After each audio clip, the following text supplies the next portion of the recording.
고은쌤과 함께하는 역사는 쉽다. 삼국 그리고 남북국의 교류.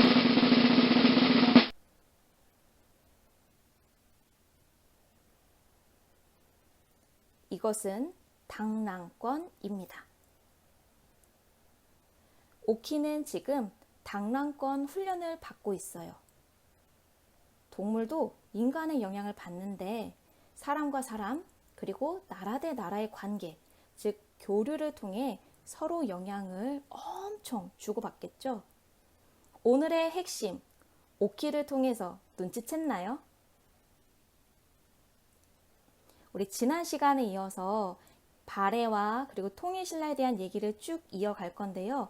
오늘의 핵심은 바로 대외 교류입니다. 이 부분을 다룰 때에 남북국 시대뿐만이 아니라 우리 이전에 있던 삼국에서 이웃 나라와의 교류 관련된 얘기는 우리 다음에 연결지어서 얘기할게요 라고 해서 선생님이 밀어놨거든요. 그 부분을 오늘 같이 다뤄볼 거예요. 그래서 오늘 학습 주제는 삼국이 여러 나라와 교류한 것을 알 수 있다. 그리고 지도를 보고 남북국의 교류를 설명할 수 있다입니다. 그럼 오늘도 힘 출발해 봅시다.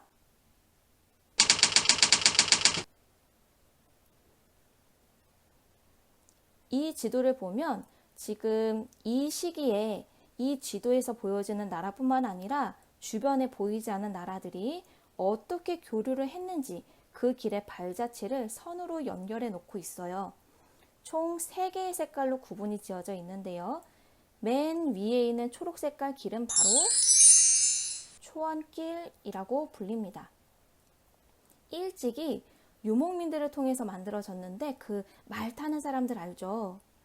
가장 먼저 이 길이 동서를 연결해주는 교역로로 사용이 되게 돼요. 밑에 있는 주황 색깔 길은 이름 먼저 확인합시다. 바로 비단길이라고 불려지는데요. 우리 이 길은 한나라, 즉 고조선을 멸망시켰던 한나라의 무제 때 바로 이 비단길이 열리게 되거든요.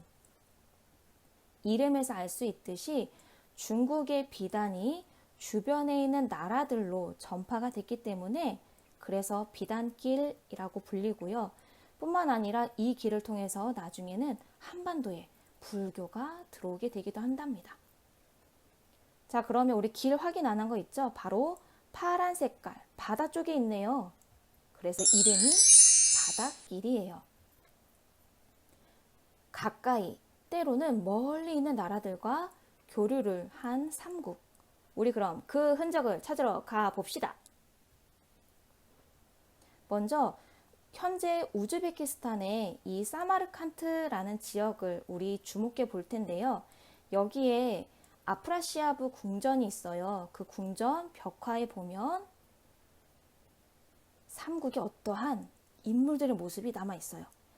이것을 복원한 것이 이 그림입니다. 여기에 많은 사람들이 나와 있죠. 이 시기에 사마르칸트에 다녀왔던 외국 사신들의 모습이 그려져 있는데요. 자, 한 명 또는 무리지어 있는 이 사람들 속에 고구려인이 있습니다. 3초 줄게요. 3, 2, 1. 정답은 네, 바로 이 4번에 해당하는 사람들이 바로 고구려인이었어요. 머리에는 깃털로 장식된 관을 쓰고 있죠. 이걸 조우관이라고 불리는데요. 또 허리에는 손잡이 끝은 동그랗고 긴 칼을 차고 있어요. 고구려인들은 고구려에서 더 아주 멀리 떨어진 이 사마르칸트 지역까지 와서 교류를 했답니다. 그러면 이번에는 고구려 땅 안에 이러한 서역인들의 모습 찾아볼 수 있겠죠? 자, 고구려에 보면 이것은 각저총에 있는 벽화예요. 두 인물이 씨름을 하고 있는데 둘 중에 한 명은 뭔가 생김새가 독특합니다. 눈매가 길고요. 그리고 코가 매부리 코야. 맞아요. 바로 이 인물이 바로 서혁인의 모습인 거죠. 이번에는 그럼 우리 백제로 가보도록 하죠. 백제에는 중국과 교류했던 모습을 알려주는 유물들이 많이 남아 있어요. 바로 이것들이죠. 이것은 청자인데요. 청자는 중국에서 만들어지게 되는데요. 그 기술이 한반도에도 전해지게 되었고, 나중에 우리가 이제 후 삼국시대를 지나서 그 다음 등장하는 게 바로 고려거든요. 그 고려시대에는 이 청자 기술이 굉장히 발전을 해요. 그래서 코리아 하면 한류, 케이팝 이렇게 얘기하는 것처럼 이때 고려시대에 고려의 청자는 굉장히 유명했답니다. 이번에는 우리 신라로 가봐야겠죠. 신라에는 이러한 유물들이 현재 남아 있어요. 지금 맨 오른쪽에 있는 것은 보검이에요. 그리고 다양한 유리 제품들이 보이죠. 여기서 보검이라는 것은 보배로운 칼이라고 하는데요. 이것은 서역 지방에서 쓰이는 칼이에요. 근데 아무 때나 쓰이는 게 아니라 나라의 행사나 의식이 있을 때 쓰여지는 칼이에요. 그리고 옆에 있는 유리 제품들은 당시 한반도에서는 유리가 나질 않아요. 그래서 뭐 로마라든지 아니면 인도네시아 이런 지역에서 유리 제품들을 교역해서 가져오게 되죠. 여기 이 부분을 우리 확대해서 볼까요? 그러면 오른쪽에는 하얀 색깔 새가 그려져 있고요. 그리고 그 옆에는 서혁인의 모습이, 인물이 그려져 있는 걸 우리 확인해 볼 수 있습니다. 이번에는 일본에 전파된 삼국의 문화, 비슷한 부분 찾기를 해볼 거예요. 우리 친구들 그 게임 중에 2개의 사진 딱 놔두고 틀린 그림 찾기 이런 거 게임 해봤죠. 그것처럼 선생님이 2개의 사진을 딱 제시를 해줄 거예요. 그럼 우리 친구들이 틀린 부분이 아니라 비슷한 부분을 찾아보는 거예요. 자, 그러면 첫 번째 그림. 왼쪽은 고구려 수산리 고분 벽화이고요. 오른쪽은 일본의 다카마스 고분 벽화예요.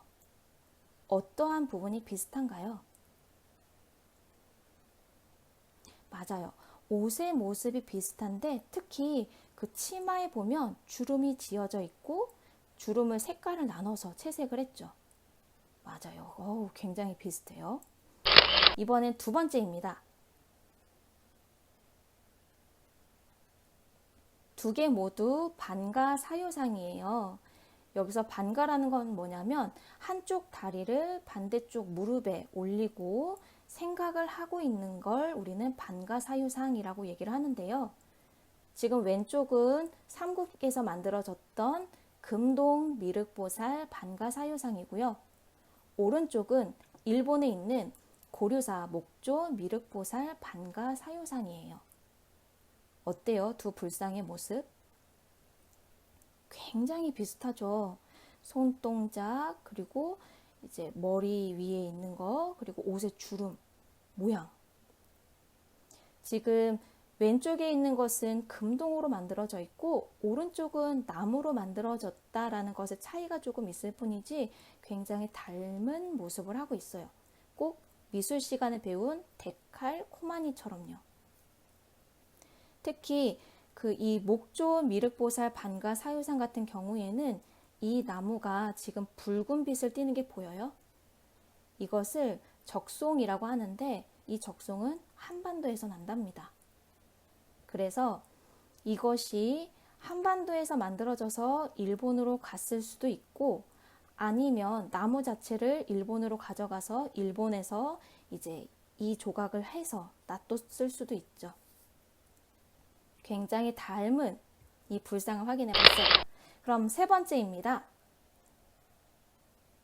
자, 왼쪽은 가야의 톡이고요. 오른쪽은 일본의 스에키예요.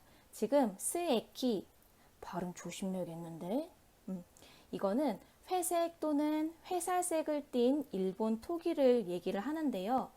5세기경에 일본 무덤에서 많이 보여지는 토기예요.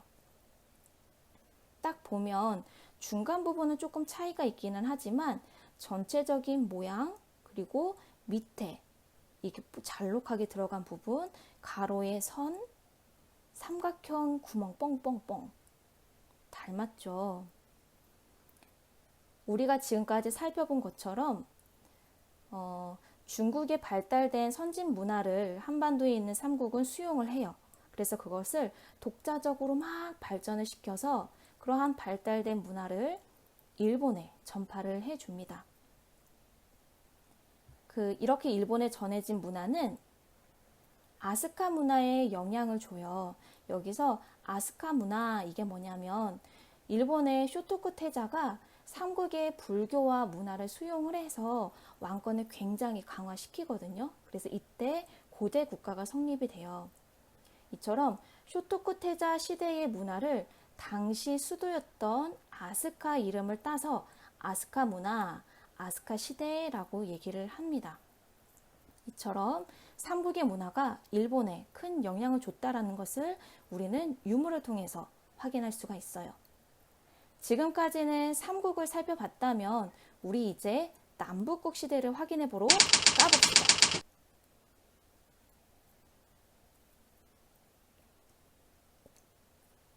자, 이번에도 지도가 있죠. 파란 색깔 선이 복잡하지만 눈에 잘 보이게 막 연결이 되어 있어요. 이 선들이 바로 발해와 통일 신라가 주변에 있는 나라들과 교역을 했던 길의 발자취예요. 그리고 빨간 색깔 화살표를 보면 각 나라가 어떠한 물건들을 교류했는지를 우리가 알 수 있어요. 한번 이 글씨들, 교역 물품들 우리 친구들 확인해 보세요. 선생님이랑은 지금 교과서에는 없는 부분들을 같이 얘기를 나눠보려고 해요. 발해를 중심으로 이 뻗어진 길들의 이름을 같이 찾아볼 거예요. 아까 우리 비단길, 초원길, 바닷길 이렇게 이름을 붙여봤던 것처럼요. 먼저 우리 중국이 혼란스러웠을 때 원래는 부족으로 남아 있었지만 나중에 나라를 만들었고요. 그리고 발해를 멸망시키기도 했던 민족 또는 나라. 그쵸? 이 거란과 연결되는 이 길이 바로 거란도라고 불립니다. 그리고 발해가 건국되기 전에 사람들이 어느 지역에 있다가 그 지역을 떠나서 왔었죠? 기억나요? 지난 시간에 했던 거. 네, 맞아요. 바로 영주, 여기입니다. 이 영주에 이르는 길이 바로 영주도고요. 그리고 우리 발해가 고립되어 있던 상황을 벗어나기 위해서 바다 건너에 있는 이 나라. 맞아요. 일본이랑 교류를 하게 되죠. 그 길이 바로 여기 있는 일본도입니다. 그리고 발해 문왕, 모왕 아니에요. 문왕 때가 되면 통일신라와 당나라와 관계가 바뀌죠. 이제는 친선 관계로 바뀌게 되면서 신라까지 이르는 길들이 나타나게 됩니다. 그 길이 바로 여기 있는 신라도죠.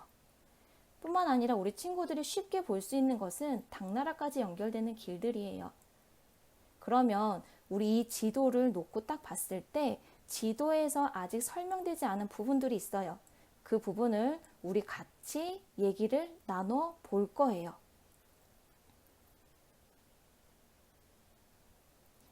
우리 친구들은 학습지 지금 12페이지에 보면 2번에 해당하는 부분들의 4가지 질문이 제시되어 있죠. 선생님이랑 차근차근 같이 해보도록 합시다. 첫 번째 질문. 신라의 주요 교역지, 항구 2곳은? 힌트 줄게요. 우리 아직 신라가 통일하기 전에 김춘추가 고구려에 도와줘 하고 SOS 청하로 연개소문을 만났죠. 그랬다 갇히기도 했고요. 이 일이 있은 다음에 고구려와 백제가 힘을 합쳐서 신라가 당나라와 교역하는 것, 연결되는 것을 막기 위해서 여기를 공격했다라고 선생님이 설명했지롱. 기억나나? 지도 봐봐. 맞습니다. 바로 여기 당항성이죠. 그리고 나머지 항구는 바로 울산항이에요. 이 울산항은 수도인 금성 근처에 있었기 때문에 더 크게 발달할 수 있었답니다. 특히 이 울산항에는 어떤 상인도 왕래했다라고 나와요. 이 부분은 교과서 101페이지에 본문 옆에 초록색깔 십자가 표시로 설명되어져 있는 부분, 거기는 날개 부분이라고 할 거예요. 거기에 울산항이라는 말 밑에 설명이 나와 있어요. 찾아봐랑. 무슨 상인? 네, 아라비아 상인입니다. 아라비아 상인이라는 것은 이슬람 상인들을 말해요. 우리 세계사 부분을 할 때 얘기를 하겠지만 이 시기에 한반도에서 눈을 딱 돌려서 지금 우리가 흔히 말하는 유럽 지역, 그쪽을 유라시아 지역을 보면 거기는 현재 이슬람 세력이 굉장히 번성하고 있었던 시기라는 거. 우리 나중에 확인합시다. 그러면 두 번째 질문으로 가봐야겠죠. 두 번째 질문입니다. 청해진과 관련 있는 인물로 당, 신라, 일본을 연결하는 해상 무역권을 장악했던 인물. 이순신 아니죠. 이순신은 조선시대.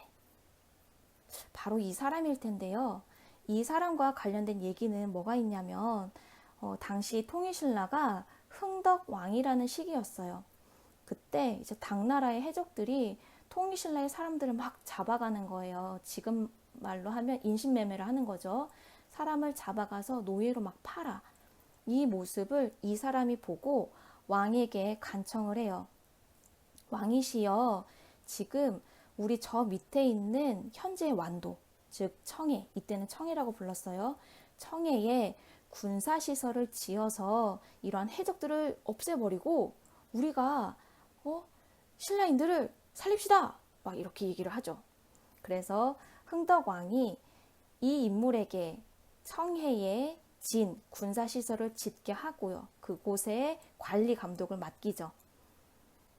그래서 결국 이 해적들을 소탕했고요. 해상 무역권을 장악했습니다. 이 인물은 바로 바다의 왕자인 장보고입니다. 우리 다음 시간에 이어지겠지만 신라 말 시기에는 골품 제도가 잘 운영이 되지 않아요.